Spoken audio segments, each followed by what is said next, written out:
Hey, everybody. I thought I had that on fade out and it just stopped when I hit the button.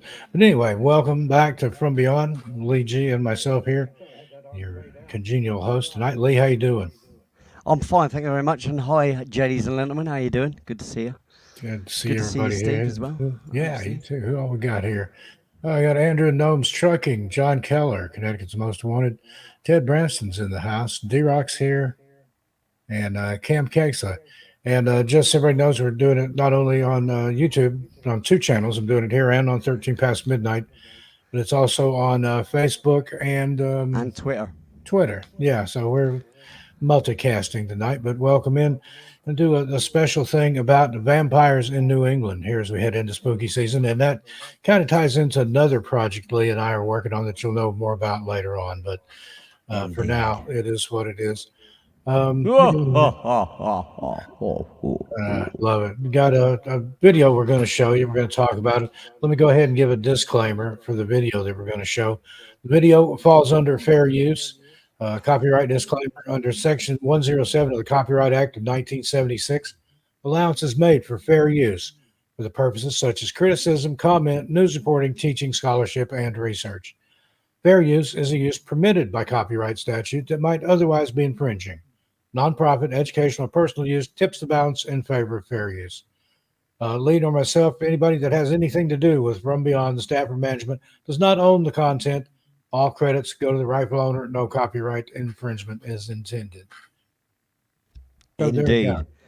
And tonight, what we've got the video portion of it, it's from the Tewksbury TV here in Massachusetts.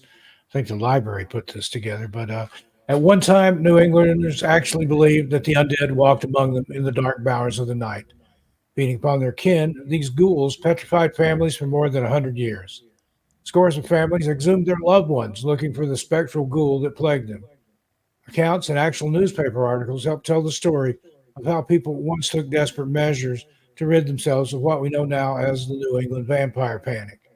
Tom D'Agostino, author of The History of Vampires in New England, is one of the region's most well known writers and investigators of the paranormal.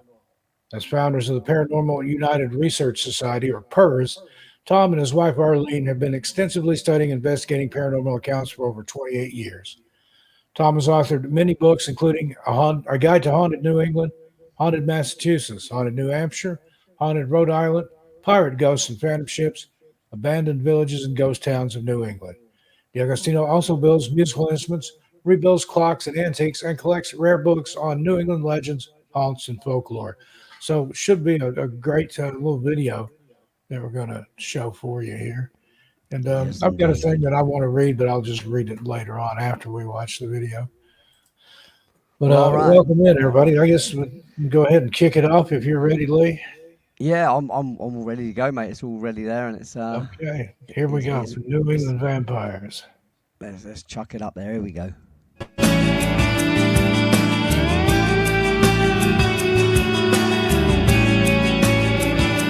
Let us know if it's too loud, guys, because it is very loud here.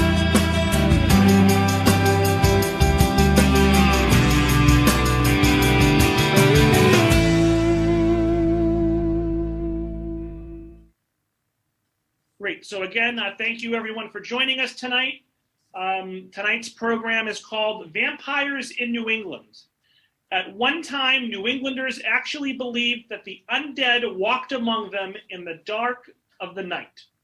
Feeding upon their kin, these ghouls petrified families for more than 100 years. Scores of families exhumed their loved ones looking for the special ghoul or the spectral ghoul that plagued them. Accounts and actual newspaper articles help tell the story of how people once took desperate measures to rid themselves of what we know as the New England vampire. So Tom D'Agostino is the author of The History of Vampires in New England. He is one of New England's most well-known writers and investigators of the paranormal. As founders of the Paranormal United Research Society, Tom and his wife Arelene have been extensively studying and investigating paranormal accounts for over 28 years. I'm sure it's been much longer. Tom has authored many books, including A Guide to Haunted New England, Haunted Massachusetts, Haunted New Hampshire, haunted Rhode Island, pirates, ghosts, and phantom ships, and abandoned villages and ghost towns of New England. Tom builds, in his spare time, Tom builds musical instruments, rebuilds clocks and antiques, and collects rare books on New England legends, haunts, and folklore. He also cares for 3 cats and a rabbit. So all 65 of us or so, let's give a big round of applause to Tom for joining us here tonight. And Tom, you can take it away. Thanks so much. Thank you, Robert. Yep, Arlene and I, we've been traveling all over New England, and we've done so much research on the history, folklore, and haunts of the region.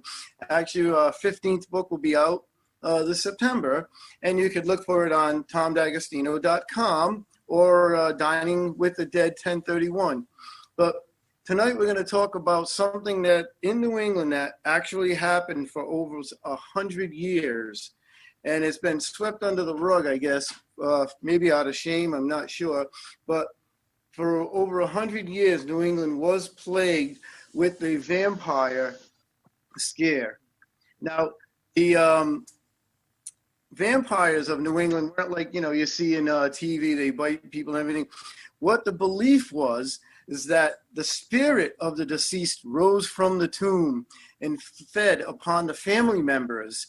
The member of the family would become ill, gaunt, pale, color would be gone from them. They cough up blood and turn, and they would pass away. And then they were supposed to come back and feed upon a family member also. They call this a spectral ghoul. The word vampire was never used in early documentation. But one thing that they were sure of is that as long as the body remained in a hole in the grave, even decomposing, it would feed upon the family members. What it really was consumption, or as we know, tuberculosis right now, but they called it consumption.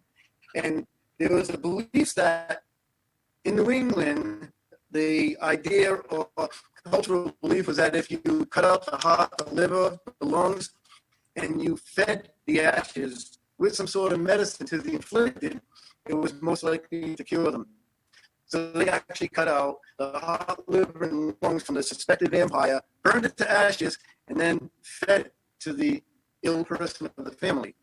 Now, this mixed superstitions with many cultures that, of course, that came to this country. Voltaire, in fact, the famous writer, he wrote one time that a vampire was a corpse that sucked blood from the living until they became ill, contracted consumption in their weakened state, and then passed away. So this was really something that actually happened. In many cases, people around New England, if hundreds, if not thousands of families dug up their loved ones in hopes of curing the ill members of the family of this infliction. Anyway, the first documented vampire case, it took place in the Oldie Cemetery area in Willington, Connecticut in 1784. We're going to be talking about all documented cases tonight of these vampires, or whatever you want to call them, spectral ghouls, and the families and how they dealt with it. Isaac Johnson was a man farmer in Willington. 2 children died of consumption. A foreign doctor they referred to as a quack, believe it or not, he was Romanian. Go figure, right? Vampires, Romania. They referred to him as a quack. He said, because when his wife became ill, the doctor said, look for a vine or sprouts growing from coffin to coffin or inside the coffin, and remove those, and you will find this will kill the infliction, and you will have also removed your vampire. Well, they dug up the coffin, and several newspapers came to record this wonderful, account of vampirism, and they did not find any vines, but they did decide to remove the vitals of the last person who had died and burn them. The cure failed, and his wife did pass away. People began looking for the Johnson family in the Oldie Cemetery because many of them were buried there. But we recently found out that The Johnson family is buried on their family plot in Connecticut, Willington, on the old farm, but also the members of the family moved to Massachusetts. So any remaining members, like Isaac, were in Massachusetts, and that's where they remain. That's where they'd be buried. But at least 30 to 40% of Connecticut's colonial graves are accounted for. However, that means 70, 60, 70 are not. So you're going to find in many cases that these families were doing this in the dead of night in their family cemeteries. And that's why we have perhaps hundreds, if not thousands, of cases like this. The next case took place in Dummerston, Vermont. And Lieutenant Spaulding he was a lieutenant in the French and Indian Wars, and believe it or not, in the Revolutionary War, he wasn't a uneducated person. He was also part of the legislature for Vermont. So in many cases, these people were very intelligent people, but with the people in the family dying of consumption left and right, they had nothing to turn to but superstition. And this is when they turned to these exorcisms and vampirism. This took place in around the same area as the Burton case. He had several children that died in rapid succession from 1782 to 1793. Now, you may think 11 years, but several children in 11 years is a big amount. That happens to your family. And Lieutenant Spaulding himself actually died in 1788 at the age of 59. Many of them were young, 19, 20, 21. You could see Betsy Leonard, twin brother Timothy, in 1793. When this happened, they just realized, wow, we got to stop this, because one of the sisters, the last of the two living, contracted consumption. Now, all the boys were large in stature, yet they wasted away quickly, and all of them died before 40 years of age. The townsfolk knew that an exorcism was necessary. They had already tried it in a few other places. They had heard about it, in New England from other areas, and in some cases it worked. So they tried the strange belief of the vine growing across the coffin, and that didn't work. So what they did is they took the body of the last deceased, that would be John, and they burned it, figuring that would work. Well, the Bold sisters did live until a ripe old age, and so I guess this was a success in finding their vampire of the family. Unfortunately, almost the whole family was wiped out. In 1793, Rachel Harris Burton of Manchester, Vermont, died of consumption. Captain Isaac Burton, who was a congregational deacon, married Huldah after this, and she became ill. Well, when she became ill, very shortly after they were married, the townsfolk was saying, and even Huldah believed that Rachel, his first wife, was coming back to exact revenge on him for marrying so quickly. I guess he married within a year of her death. Now, the townsfolk and everything, they gathered at the town square, and the cemetery was right near the church there in the town square. His first wife was dug up, and of course, she had been decomposing, because back then they did not have like they do. They didn't embalm like they do today. They just buried, especially if you died of consumption. They buried you within a day. It was written like that. So if you died in the morning, by the evening you were buried. If you died that night, by the next evening you were buried. And the funerals did take place in the evening most of the time. Anyway, they dug her up, and Jacob Mead presided over it. He was a blacksmith, and they put the heart of her in the lungs and removed it and burned it on his blacksmith's forge, and they had Huldah consume the remains of those ashes with some medicine. However, it was reported that 500 to 1,000 people turned out to this event. Yeah, they were selling balloons and all this stuff, right? It was a very big event, and people wanted to see it. But Huldah died in September of 1793, so the cure did not work for her. Why would they have a blacksmith when they did this? Well, because blacksmiths were thought to be charmers. They made, because they worked with fire, they worked with iron, and I'll get to that in a second. The signs they were looking for this vampire in their family, where they look for a bloated body. Now, we all know that when a body dies, and of course you're not embalming it, the corpse is going to bloat because you have decay going on, you have decomposition, and they also looked for pale flesh. Well, obviously, the person dies, their flesh is pale. But then they looked for the fingernails and hair to have grown. With the skin receding, that would naturally look like that's happening. Blood at the mouth. Now, of course, these people were coughing up blood, so when they died, and knowing that they died of consumption, you're not going to do an autopsy. They'd bury them. Any blood that was in the lungs would come out of the mouth. The corpse would be in little or no state of decay. This is going to be an interesting one later, because that did happen in many cases. Or jerking or gurgling when the organs were being removed. Of course, that would be the gases escaping. They did not know that in most cases.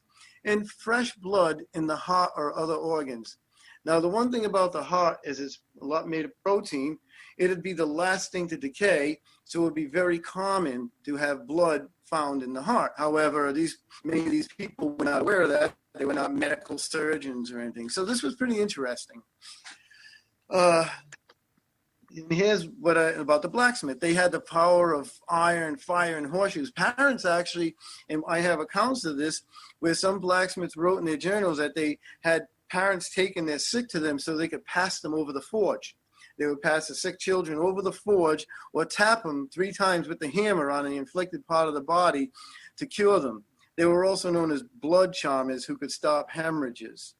So believe it or not, blacksmiths were like early doctors per se. in a time when America medical practice was very, very ancient and arcane. In 1796, Cumberland, Rhode Island had its first town meeting on February 8th. A man named Stephen Staples appeared before the town council, and it's recorded in the town minutes, and prayed that he might have liberty to dig up the body of his daughter Abigail.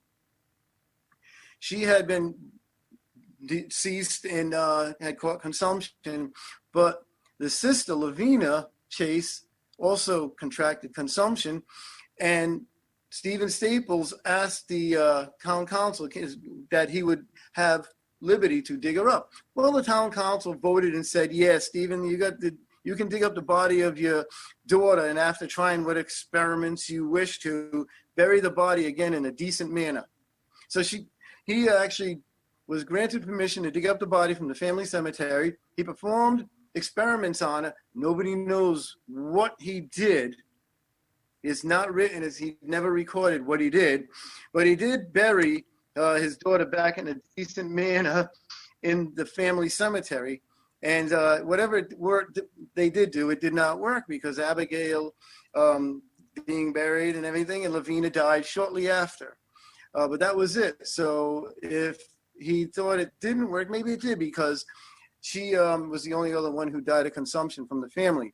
Now, in Rhode Island, there's over 3,000 cemeteries, the most in the United States, because almost everybody buried their loved ones on the family property until the advent of garden cemeteries around 1825. So this is why many of these cases may not be documented, but in this case it was documented because he went to the town council. This is the Staples Cemetery in Cumberland. As you can see, it's very old, and there are a few stones, but most of them are fieldstone markers, unmarked or crudely carved, like this one's here. And so you don't really know where Abigail Staples is buried, or Lavina. The other stones are marked from late 1860s. The Tillinghast family in 1799 in Exeter, Rhode Island. Stutley Tillinghast had a dream that he was an apple farmer. He had a dream that he lost half his orchard, which kind of disturbed him. And not long after his dream, one of his 14 children, Sarah, became ill and died of running consumption within like 3 months. Now, Sarah was the 10th oldest child. Between Stutley and his wife, Anna, they had 14 children that actually grew up to adulthood. Adulthood back then would be about 6 years old. So you reach 6 years old and that's it. You're working on the farm, you're doing something. At 10 years old, you're considered really an adult. Well, anyway, she died, and within 6 months, 5 more of the children died in rapid succession, all complaining that Sarah was visiting them in the night and inflicting pain in certain areas upon them. When it became time, after the 7th child became ill, they realized something had to be done. And you can see all the unmarked field stones where they died in rapid succession, because in those back then, you didn't have that kind of money, one, to have proper stones made for that many people who died in rapid succession. And 2, stone cutters weren't that prominent as well in certain areas. So you'd probably get a field stone marker, and you'd hopefully make one or have one made later, but in many cases they never did. So you see a lot of these field stone markers in these little family cemeteries. But they actually dug up Sarah and the 5 others, and they were looking for the vampire among them. And when they got to Sarah and dug her up, she was the first to die. They found not only had she not decomposed, but she was in perfect physical condition. Her eyes were open, they were blue, her hair was still blonde. I mean, she looked like she was alive almost. And they found her vampire, and they actually cut out her heart, liver, lungs, and they burned it. Whether they fed the ashes to the 7th child is not known, but we do know the 7th child did pass away, and they figured he was too far gone to save, thus concluding and fulfilling Stutley Tillinghast's dream of losing half his orchard. The rest of the children grew up and lived to be older and in later years married and whatnot. So yeah, he lost half his orchard. And with that exorcism, though, the vampire scare or spectral ghoul at this point scare ended. Now in Plymouth, this is one was written up in the Old County Memorial and Plymouth Advertiser, the first issue, May 4th, 1822. It says, in 1807, which would be 15 years ago, there was a opinion prevalent among the inhabitants that the body of a person who died by consumption was by some supernatural means nourished in the grave by some one living member of the family, and that during the life of this person, the body retained in the grave all the fullness and freshness of life and health. This strength was believed to be, this belief was strengthened by circumstance that whole families fell prey to this terrible disease. In this case, in Plymouth, 13 of the 14 children died of the disease within a year, leaving just a mother and one son. He soon took ill after the death of his 16-year-old sister. Now, the belief that these consumption was somehow create these people to die, when they die by supernatural means, they become spectral ghouls and feed on family members, was pretty intense. It's on, but it's on mute. It was resolved to the villages. It has to be on mute.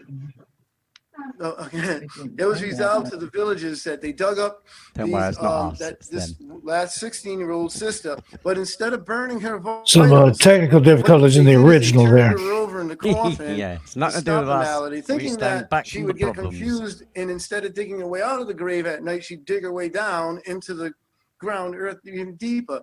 Now, this is kind of funny because when they did exhume her, they found her, what they said, lit up with the brilliancy of youthful health. Okay, so she had not, don't forget there were no embalming back then, so these people would start decaying within a day. So within a year, she had not supposedly decayed at all, so they figured she was feeding on the lifeblood of her family.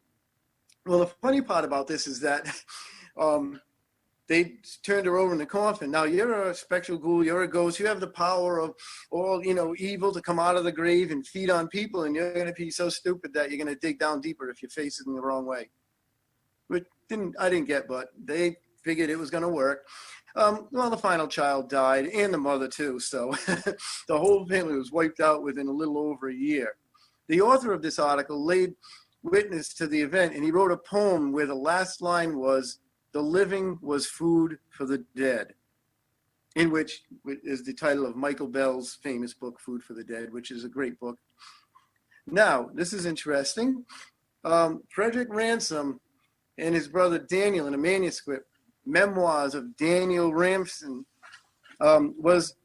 Frederick Ransom was actually a college student at Dartmouth College in Vermont. Daniel Ransom wrote this book later in his memoirs, and the memoirs in the book and the pages are in the library in Woodstock, Vermont. And we've seen it. We got the information from it.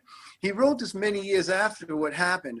But when 21-year-old Frederick Ransom died of consumption in 1817, his mother became ill. His father had the body exhumed, and they had it burned in Captain Pearson's blacksmith forge. Now, Captain Pearson, being a blacksmith, again, being the power and that was believed could help cure everybody.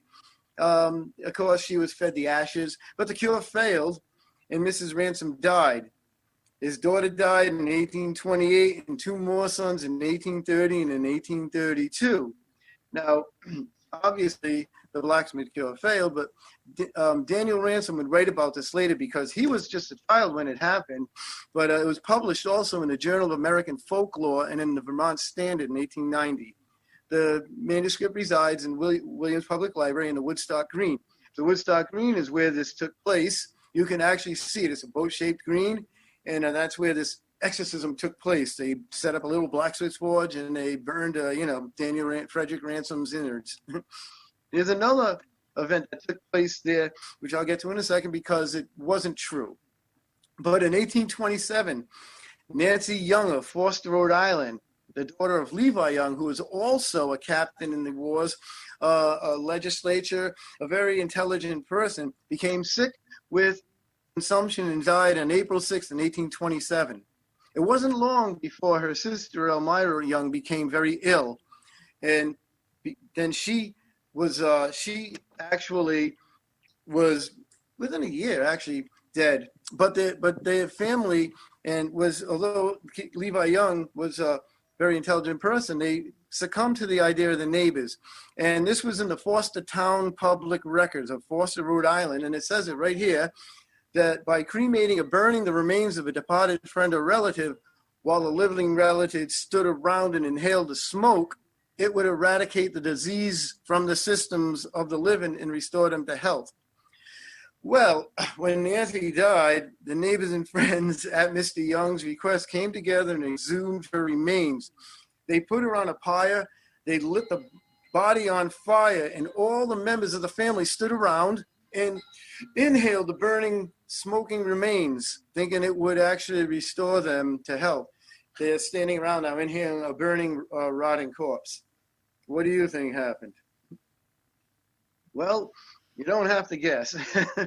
Elmira died at 17 years old. A son only died. Huldah died, and Caleb died, and Hiram died, and like a few others died. But although there was a 27-year between them, they still believed that the cure failed. Again, they didn't believe in consumption being hereditary, they thought it was, or something, but they didn't know it was a disease. I mean, it spread like wildfire. In 1720, Benjamin Martin said it was, a doctor said, no, this is a disease, man. You can catch it like the cold, like the flu. It's contagious. And they all said, nah. It wasn't until 1883 when Dr. Robert Koch proved it was a contagious disease. Now, you can see all the graves from in Force 142. There's a legend around Rhode Island that says, if you find graves like this that are crooked, that means evil spirits have escaped from them. And this is what the people believed once many years ago. In 1830, there was a Corwin case that was written by somebody who wrote the whole case up here, where the heart was burned again in the Woodstock Green, and the sickly brother was forced to drink some ashes mixed with bull's blood. Okay, they buried the urn with the vitals in it, and then they sprinkled bull's blood on it. But they found that none of these characters ever existed. No Corwins in the cemetery. None of the doctors' names, actually the doctors' names of Rhode Island doctors and people. And they did dig up the green at one point to do other things, and they never found a giant slab. be used to cover the pot full of ashes. So then they come to find out that it was a great fictional story based on the truth. Simon Whipple Aldrich of North Smithfield, Rhode Island, was the son of Colonel Dexter Aldrich. Now, he died in 1841 at 27 years old. He died of 20, and he was buried. And the thing about this is, although he did die there, his other sisters died shortly before him and some after him. Several children died within 19 years, of course. But there is no record of him ever being exhumed or any of the family being exhumed and exercised for vampirism. What is so strange about this account is what is carved on his stone.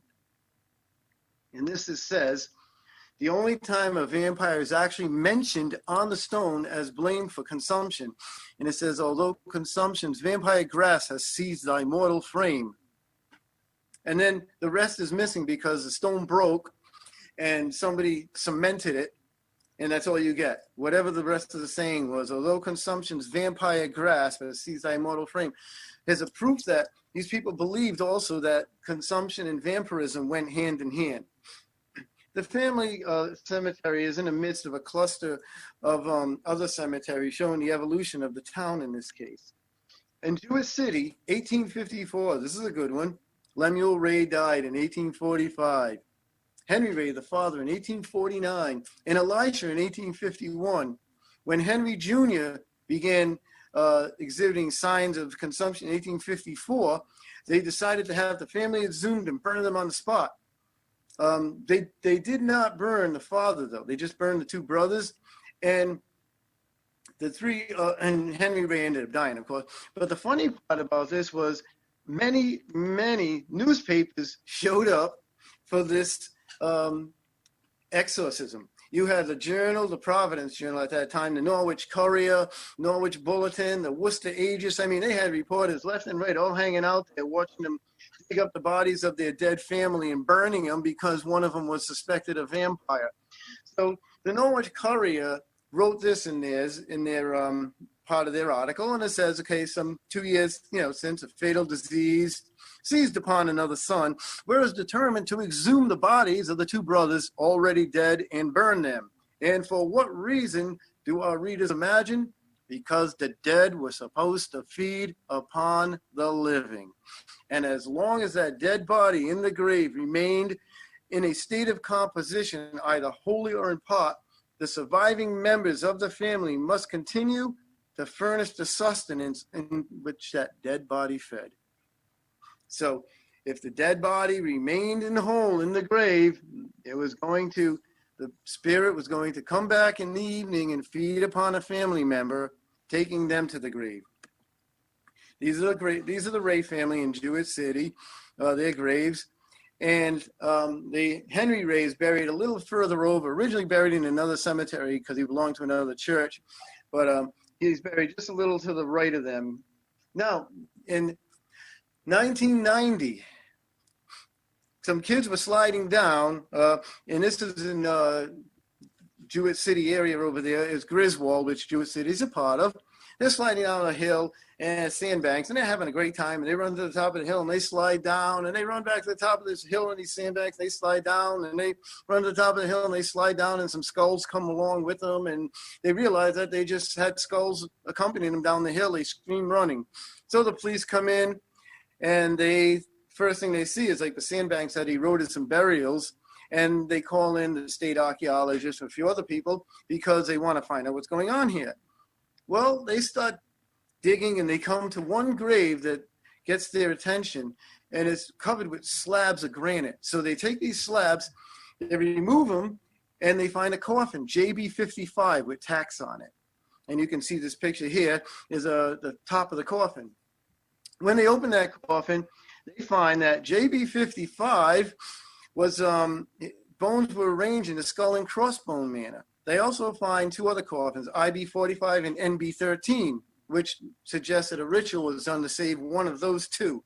The ritual took place several years after JB was buried because there's no organs left. But so they probably said, well, if we take the the femur bones and we take the skull and they remove some of the rib bones and put in a skull and crossbones manner, that might work. Well, nobody knows whether it worked or not, but we did find something out. Recent DNA tests and research found that JB was John Barber, who died at 55 years old of consumption. And NB was his son Nathan, who died in 1826 at 13 years old of consumption, according to a newspaper article. And yes, the ritual took place to save either him or his wife.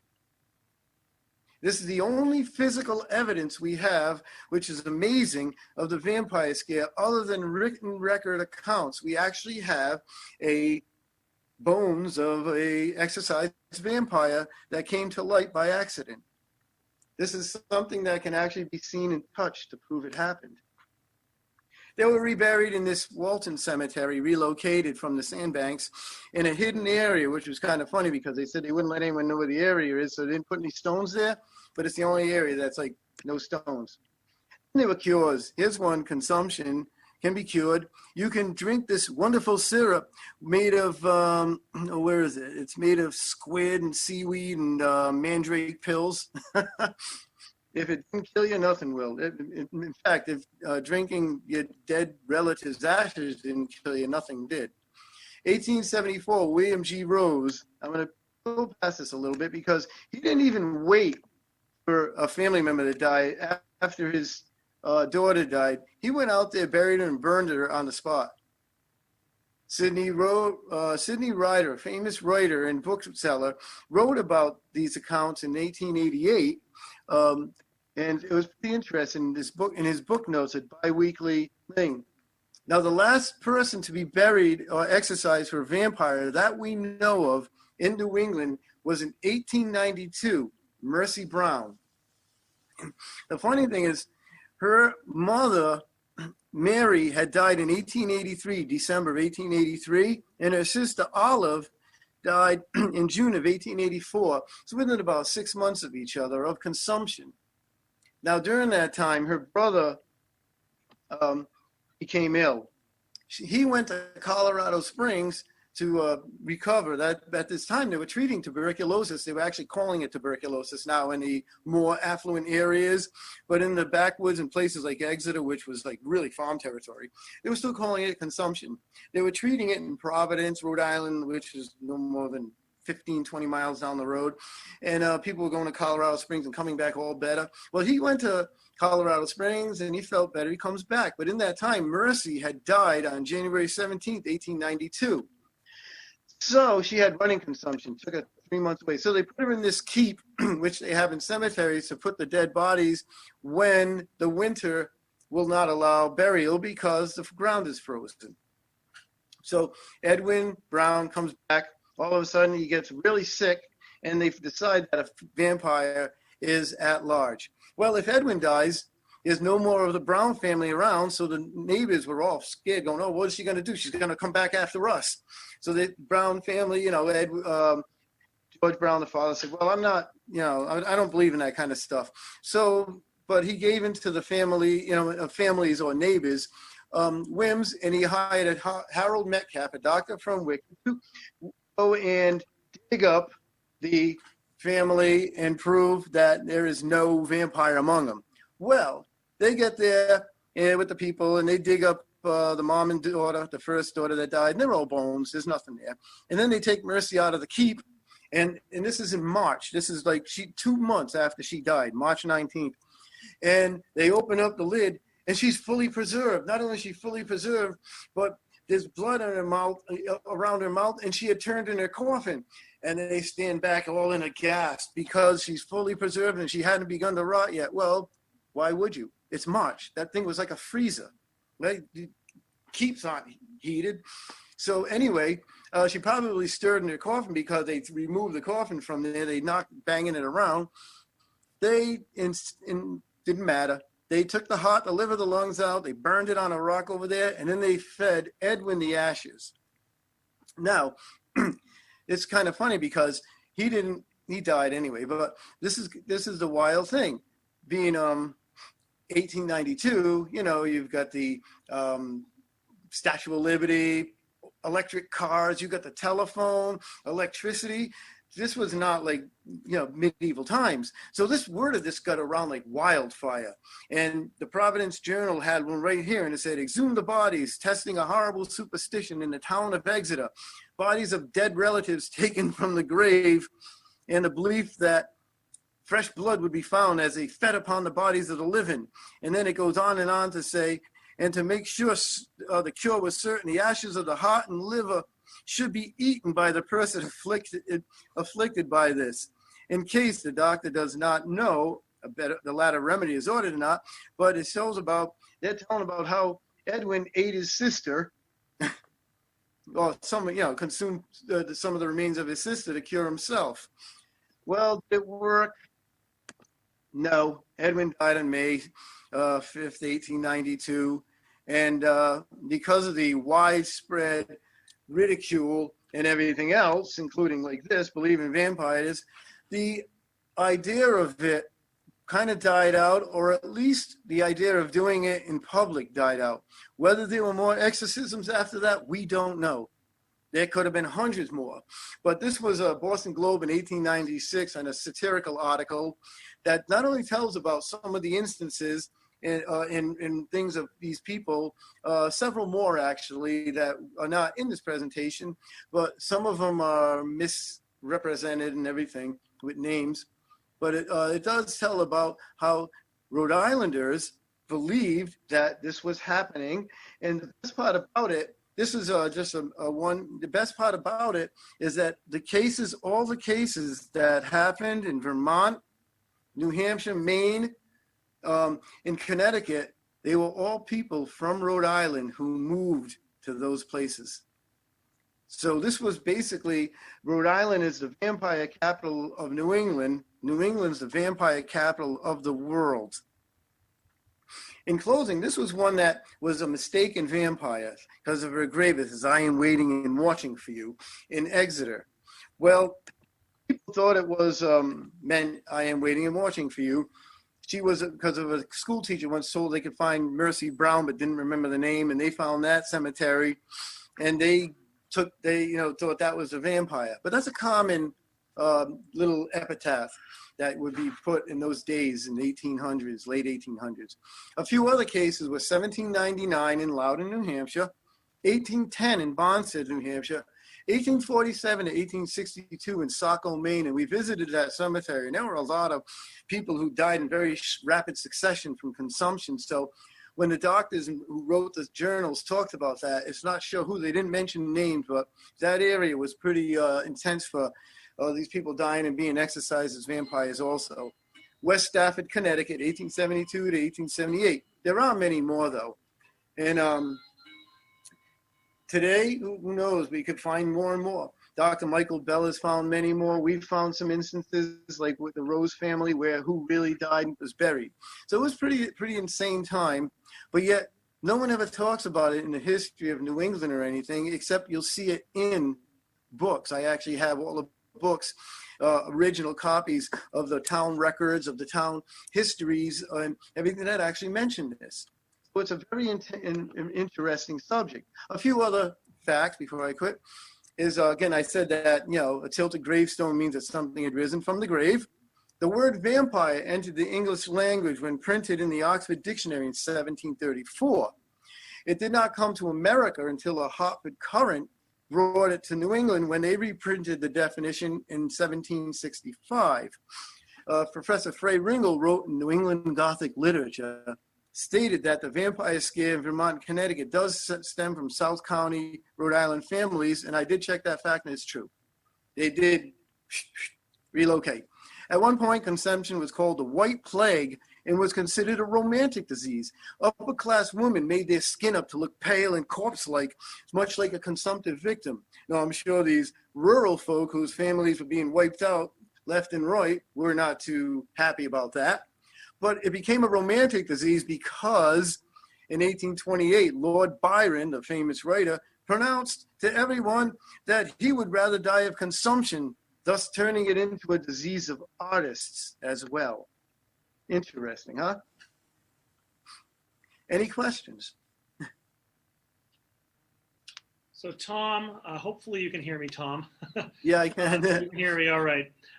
So we do have a couple of questions, and I encourage people to continue to get your questions into the chat. Absolutely. So Heidi, let's go with Andrea's question first. I'll address them as they come in here. So were the exorcisms supported by the church? Were there religious what were the religious reactions to these beliefs? The exorcisms were not so much supported by the church, but the church did. Like in one case, one was a Congregationalist deacon, and they were done in some cases on church burial grounds.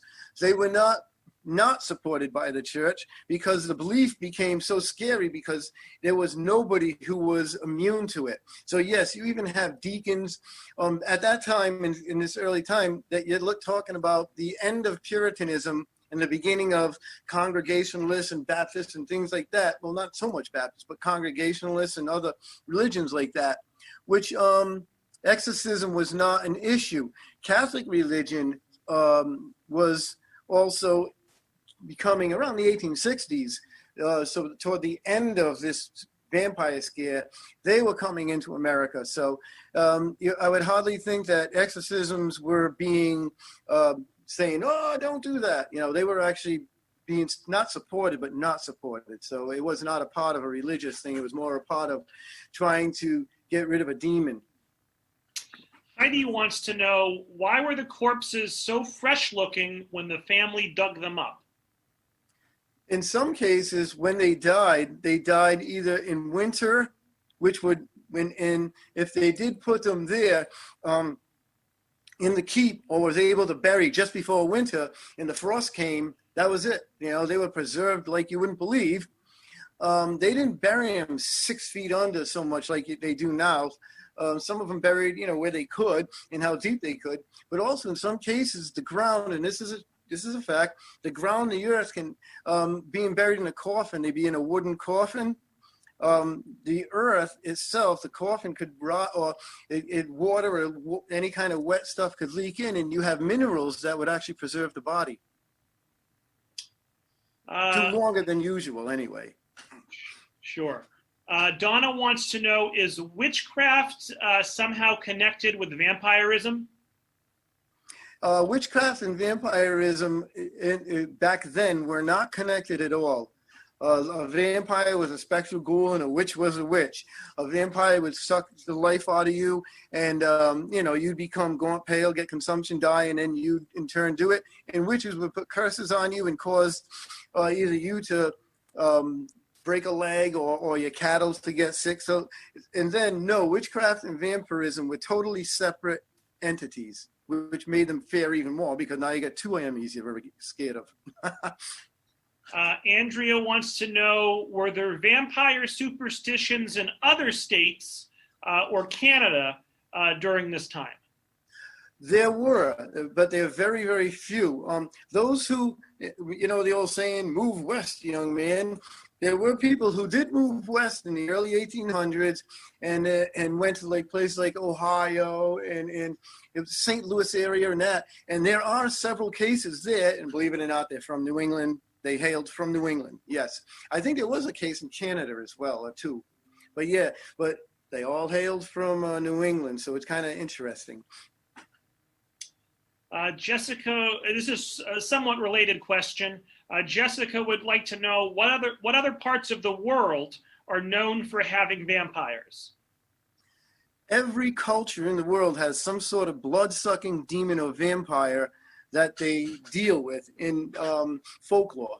So, I mean, like you look at Romania and you have the supposedly vampires there. One interesting thing I'd like to add too is when the newspaper came out for Mercy Brown in 1892, one man took it and found that newspaper clipping, and when he died, they were going through his belongings, and they found the newspaper clipping for Mercy Brown's case. That man was Bram Stoker, who wrote Dracula.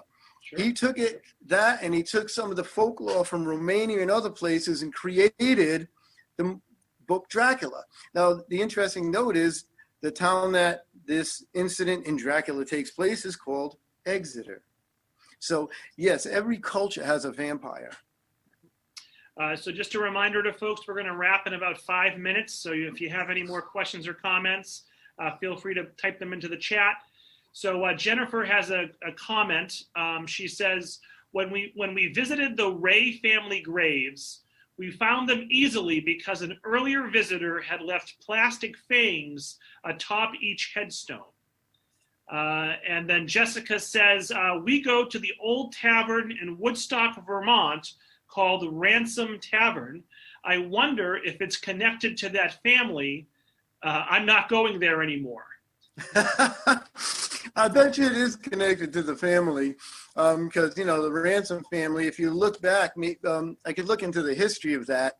If she wanted to get in touch with me through tomdagostino.com, I could actually look into the history and see if it was connected to Frederick Ransom. I mean, don't forget he was a Dartmouth College student, and to have a tavern, you'd have to have some sort of prestigious role in the town you're in, because they just wouldn't let anyone have a tavern. And if you owned a tavern, you probably had your own pew in the church also. So yeah, I wouldn't doubt it. And what was the other half of the question? The Ray family people. Yeah, the Ray family graves, are 4 of them. If you're standing looking at the graves, go to the right past the road, almost near the fence where the houses are, and you'll find the other Ray family, Henry Ray and his family. They're newer graves with small stones. So a couple of comments while you were speaking came in. Heidi just said that she couldn't imagine losing 14 children. And Donna earlier said, amazing how life was before science and medicine and how superstitions prevailed. And I would argue even today, I feel like sometimes we're not following science and medicine. And then Donna, so we'll say last question goes to Donna. Why do you think the revival of vampires in current movies and TV shows, why do you think there is a revival of vampires in current movies and TV shows? I find them fascinating and addictive. So why have they popped up in pop culture the last 10, 15 years? They're very popular. Probably because they've always been around, but it's funny because when I'm writing books, they'll be like, Bigfoot things. And so my publisher will go, oh, you want to write a Bigfoot book? And I'm like, no. And so vampires have become popular because it's just another cycle of something. And they are a mystical, creature, a mystique to everyone, a strange thing, and all cultures have them. And then you have this thing with our books that came out on the real history of vampires in New England. And it's just a culture thing that's spreading again. And you do have, and also because of the ghost shows, people are not so afraid to talk about things. So you have people who are like real life vampires. They practice it. And they don't live forever, but they will have phony teeth put in, but they'll practice as a living vampire, and they're not so afraid to come out with that like they would have been 10, 15 years ago. So ever since all these supernatural shows and ghost shows came out, the stigma is not so heavy on it. And so just getting some positive comments in the chats, a lot of thank yous, a lot of great presentations. People want you to come back and give another presentation, Tom. Oh, by all means. Thank you. Thank you, everyone. Thank you for listening. We'll have to do it on a night where we're not having a tropical storm. Other than the first 5-10 minutes, you were a little staticky. I think after that, everything came through pretty clear. Good. Yeah. There are some power outages around the state, so I'm sure we lost some folks. But overall, I thought this went a lot better than I expected. So you made it to the end, Tom. Everyone, let's give Tom a big virtual round of applause for joining us here tonight. Under tough circumstances, he did an excellent job. And just want to remind folks, you'll get an email tomorrow morning with a feedback survey. Would love for you to take 60 seconds and fill that out. That will help us plan programs for the fall. And maybe we'll see Tom in the fall. Maybe we'll see Tom in October. Who knows? Tom, do you have any last words for the group? If they have questions or anything, they can go to our website, tomdagostino.com. And we have Dining with the Dead, 1031, where we do interactive ghost hunt investigational dinners in some of the finest places in New England. And And we are putting them on in person because these places are taking every single precaution to make sure everything is safe, limited amount of people and everything, and that kind of thing. So, yeah, and I just want to thank you, everybody, for coming in on Zoom and listening. And I really thought like I'd say good evening, everyone, and we'd lose power. Yes, we had an unfortunate day here at the library. We had to cancel our community market, but this went off without a hitch. Thank you so much, Tom. Thank you all for joining us tonight. You, I'm going to wrap the meeting up here, and we'll see you guys all for a future program. Thanks so much, and have a great night.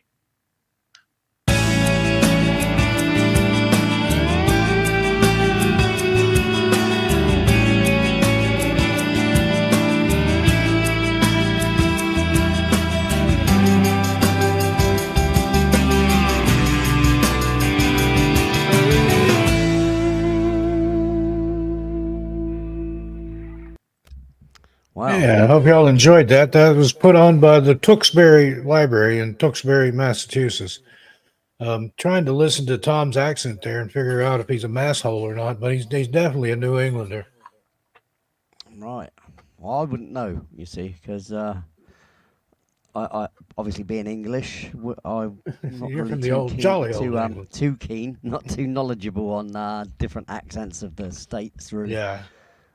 Although I do mock quite a lot, but then again, I mock my own accents as well. Yeah. From I my way. listen to those accents and colloquialisms and stuff and try to pick them out.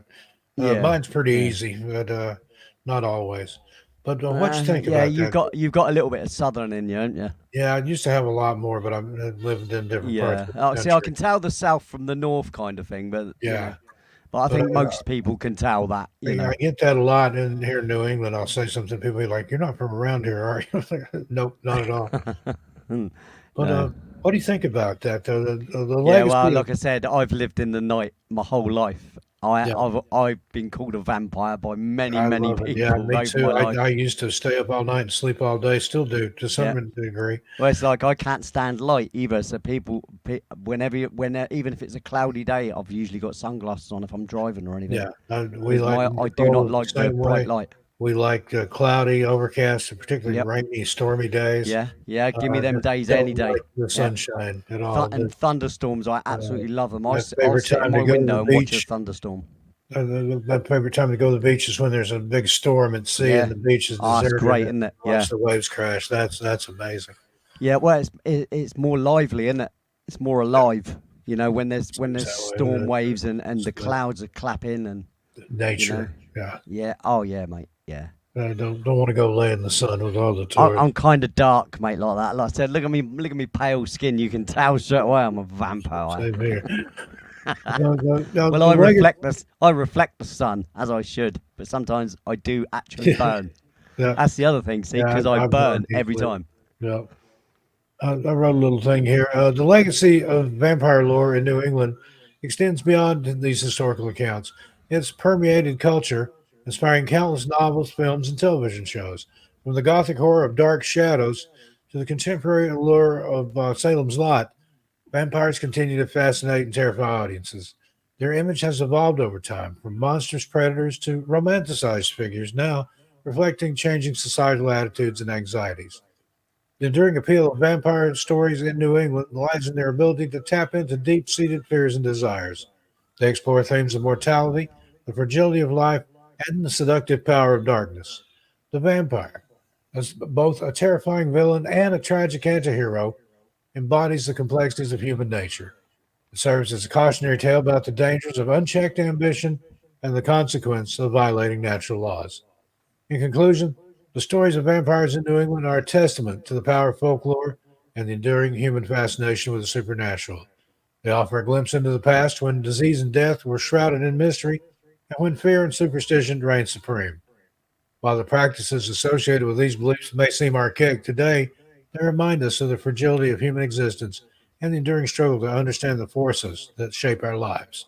The vampire, as a symbol of both terror and allure, continues to haunt our imaginations, challenging us to confront our deepest fears and desires. Well, that's my take on it. Yeah. I just don't sleep me, So, and when I do, it's annoying because I only sleep for a couple of hours as well, and I'm up again. It's been my whole life like that. I've always been a raging insomniac from me too. Young. Well, recently though, I've been so sleep deprived. I'm actually looking forward to naps and sleep now that newborn. I was going to bring him on tonight, but I don't know if he's in. He was asleep. He's taking your energies, mate. But they do in the first couple of years. Yeah, but it's totally worth it. But thanks for the congratulations on the baby. He will be 3 weeks old tomorrow at 4:31 p.m. Eastern time. Hard to believe. Look at you counting the minutes, mate. Yeah. You'll soon get over that, mate. But it's a beautiful thing. Beautiful. Yeah. But he's a real pistol. Yeah, mate, it's great. I hope everybody enjoyed this. And hello to people that are joining us for the first time from 13 past midnight. Yeah. And on, Hi guys. I did have us on Facebook and Twitter, but Elon wouldn't let people post. So I took it off the Twitter feed. That's kind of pointless, isn't it? Because that's just an audio thing that is there on Twitter. Yeah, I don't. I'm not sure. I broadcast. You can't actually share the video on there. You can only only do a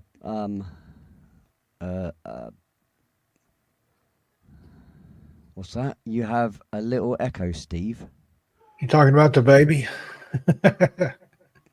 I don't know. I think I may be coming through on Lee. I don't know. I doubt it, mate. This mic will not pick up. Yeah, you get twice the Steve for the price of one. Then how's that?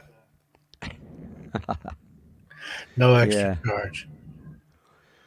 Wow, that was cool, mate. Like I said, we're working on something about vampires coming up, and I found this during some research, so you'll find out about that shortly. But what do you call it shortly? Huh? Yeah, shortly. Yeah, there you go. Wait a minute. You've been watching Sesame Street. 1, 2, 1. I love to count. 1. 2. Very well done. That was a scary bird on that. There was a very, very scary big yellow bird, mate. I think they ought to be banned from doing things like that. They had some scary stuff. Snuffle. That big yellow bird used to frighten the life out of me. Yeah. I used to want to wring its neck and eat it, for Sunday lunch. Well, that'd make a hell of a Thanksgiving dinner, wouldn't it? Wouldn't it just, mate? Well, I'd have invited the whole street, Right, lads. Big yellow bird for dinner. But welcome. We're kind of kicking off spooky season. We got more stuff coming up here and on 13 past midnight from beyond and missing persons and mysteries. So you can catch me on all those. I have a radio show, everything out there on the Glide Lewis Ground Zero Radio Network. And Lee here, he's live 3 nights a week. I am. Tuesdays. Tomorrow night will be Radio 1FA, back-to-back original tracks. It's a full pint of rock, mate, not half. And hopefully, if time and baby permits, I'll be joining him over there on camera. I'll bring the baby over there. Always, tomorrow. Mate, always. The door's left on the jar, Yeah. Always permanently open for you to just come on in, I've had the baby over there a couple of times. He likes to come on and listen to Lee. Yeah, damn right, mate. Damn right. We've got to bring him up with the music, mate. We've got to bring him up with the music. That's an absolute must. Yeah, he's got really long, nimble fingers. I'm thinking he'll be a pianist or a guitar player. Well, myself and Bailey, we were sat in my chill out zone last night, and we were having a whale of a time just going through all sorts of records. We was doing rock and metal and disco and all sorts of things. I was showing him some older stuff, and it was just mad how he's exactly like me in a way. He's become eclectic on his own, which is a mad thing because without obviously I've played music around him all his life, but for him to actually pick up on it and go right into what music he loves, his Spotify is just. 1 minute he'll have a disco record, next minute he's got System of a Down there or something. Yeah, that's the way my stuff is. It's very electric, very all over the place, and I don't Yeah, depending on well, my that's the same mood as and me. the I time of can't. day. That's And, why I can't ever say there's one genre that's my favorite genre. There's just I just love yeah, me music. I You like it know. all. There you go. And Yeah. that's one thing I appreciate about your music. It's timeless, and especially when you do those. I don't want to call them cover versions because they're recreations and Yeah, done in they your are style recreations. They're not on karaoke Saturday tracks, are night. they? But I can't wait. There's always some earworm. Anytime I watch your show, which is several times, I walk away with some. This week it's been the Love Online, the Kathita Cat Gray song has been stuck in my head, and Second Chances, Day by Day, that gets stuck in there a lot Well, too. that's a Love the good Hour. thing, though. Like I said, if I can do that even with one record, industrially, that one record gets stuck in some producer's head somewhere, and they're like, that could go somewhere. Because the one thing you want out of a record is something the hook, isn't it? It's all about the hook, Yeah, and you remembering a song through a hook. That's what you want. yeah. It's those earworms, that little part that Yeah, catches in that's your head. it. And even if it annoys you, it's actually a good thing. Yeah. You know. Oh, and I just want to point out, Cisco Lady Liberty, she's got a show coming up in a little less than an hour. I'll drop a link there. It's 13 past midnight. It is Right on. 3 spooky tales. She's got her spooky time going live. Suspense, The Price of Fear, which is with Vincent Price, and a CBS Mystery Theater Spookathon. So join her at 8 p.m. Eastern Time. I was going to redirect to her, but it wouldn't be. You'd have to go over there and sit for almost an hour. So Yeah, like I said, it's straight away afterwards. yeah, or- but go ahead and click on the link, get signed in over there, click your notifications on so you know when it starts, and enjoy some good old time radio over there. Yeah, it is like old time radio, isn't it? Yeah, Yeah, I love the old stories, the old, because even as a kid, I remember the stories on the radio. yeah. My nan used to always listen to them. Well, I watch them. Or my nan, They obviously, did. 'cause They she was brought watched up in the radio. era of the radio. They watched radio back in the day Yeah, before television. My yeah, dad would talk absolutely. Well, about they'd that. sit there and watch the They radio, would wouldn't they, and sit listen in to the the living story. room and look at the radio and Yeah. listen to it. So I know it's crazy. It's crazy. Like I said, my nan did that, to her dying day, kind of thing. yeah, And I used to sit with her because I stayed at my nan's most of my young life, and yeah, we used to always watch the old films and stuff as well, which was great. All the vampire films as well. See, that's old Christopher Lee. yeah, Old Ted Branston was saying about Christopher Lee, and I'm like, yeah. straight Christopher away. Lee was just Oh, he was classic. epic, wasn't he? Yeah. Epic. Those Hammer films are just phenomenal. And I heard Ted Branson mentioning Caroline Monroe. She was in Dracula 72 AD. I met her way back in the day, like late 70s, early 80s. All right. And she's been in a lot of those B horror films and stuff. God bless her. She's 75 years old now. You wouldn't recognize her, but Yeah. she was in a lot of those movies Happens back to in us the all, day. mate. She's popular, yeah. We all get there, buddy. We all get there. Unlike myself, obviously, because being a vampire, it's just, There you go. I've got a long ways ahead of me, like eternity. All right. Well, I guess that's going to wrap it up here for this episode of From Beyond. Lee, do you have anything to add in the closing statement there? Yeah, well, no, just keep in touch, guys. Love to see you over at First Floor Audio, obviously, and around on the YouTube streets. Yep.